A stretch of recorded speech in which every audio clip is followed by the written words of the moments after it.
Hey there, 8th graders. Welcome to today's lesson. I am so excited you're here.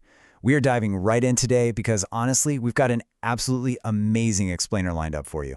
We're setting the stage to explore the life, the letters, and the literal world-changing mission of the Apostle Paul. Specifically, we're zooming in on his letter to the Romans.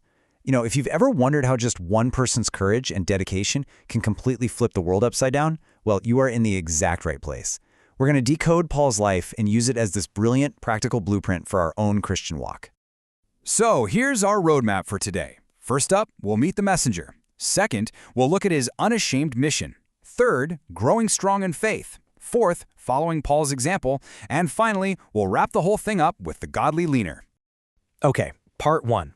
Meet the messenger. Who exactly was Paul?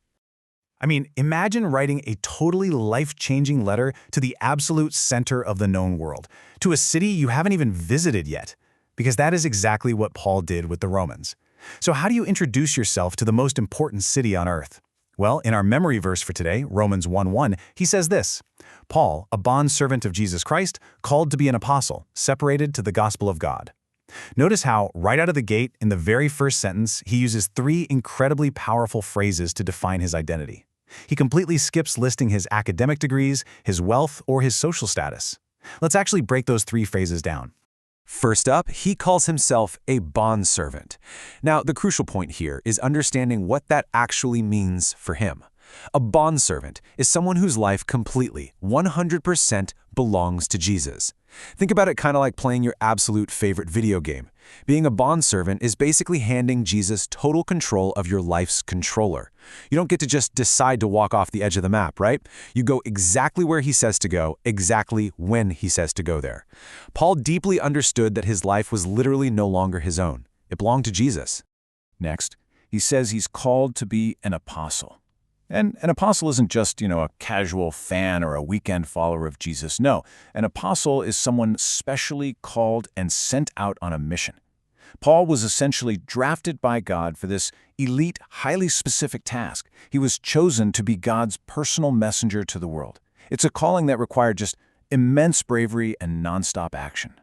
And finally, he describes himself as being separated to the gospel. Now, being separated means you are set apart exclusively for one single purpose. And man, this brilliantly illustrates Paul's mindset. His entire purpose, literally his everyday waking thought, was laser-focused on one thing: sharing God's good news.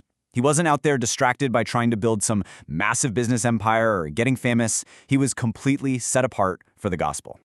All right, moving on to part two, an unashamed mission, preaching the gospel. So, now that we know who Paul actually is, what was he doing out there? Well, Paul's mission was to preach the gospel of Jesus Christ to absolutely everyone.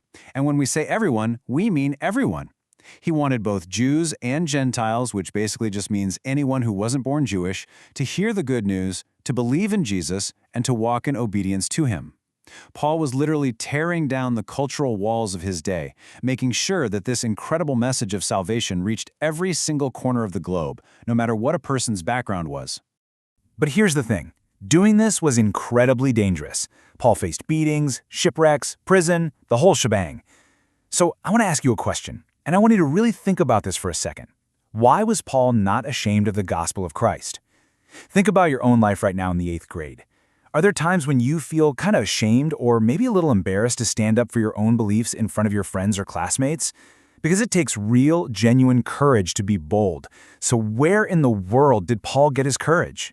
We actually find the answer in our bonus verse for today. Let's read this together. For I am not ashamed of the gospel of Christ, for it is the power of God to salvation for everyone who believes. That's Romans 1:16. You see, Paul wasn't ashamed because he knew a secret. He knew that the gospel wasn't just some nice story or a cool philosophy. He knew it is the literal, actual power of God to save people. When you hold the ultimate cure to the world's greatest sickness, you don't hide it, right? And you certainly aren't embarrassed by it. You shout it from the rooftops. That brings us to part three, growing strong in faith, discipleship.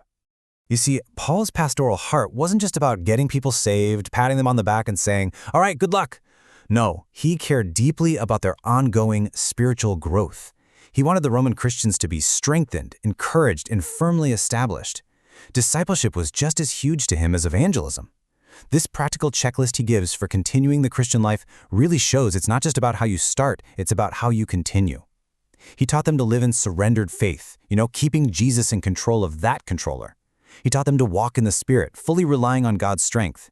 He told them to actively resist sin, to radically love other people, and to live their everyday, normal lives to please the Father.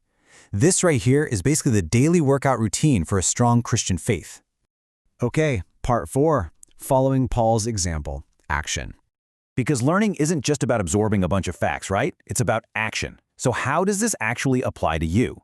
Well, Paul's life reminds us that following Jesus includes service, sacrifice, and using our own totally unique gifts to help others know Christ.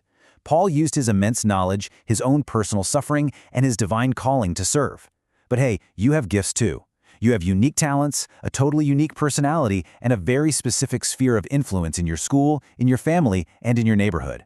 You are called to serve Jesus with that exact same courage and obedience. So I want you to honestly reflect on this question for a minute. How can believers today serve God's purpose like Paul did? Specifically, how can you serve God's purpose? What does it actually look like to surrender to Jesus as Lord in your 8th grade world? I mean, maybe it means sitting with the lonely kid at lunch. Maybe it's being completely honest when everyone else around you is cheating on a test. Or maybe it means being bold enough to just invite a friend to church, totally unashamed of the gospel. And finally, part 5, the godly learner. Everything we've just learned about Paul's amazing dedication connects directly to how you approach your education today. Here at HeroesMart Academy, we deeply believe in the godly learner philosophy, which completely intertwines biblical morality with your education. Now, why do we do that? Because honestly, education without morality can actually hurt people.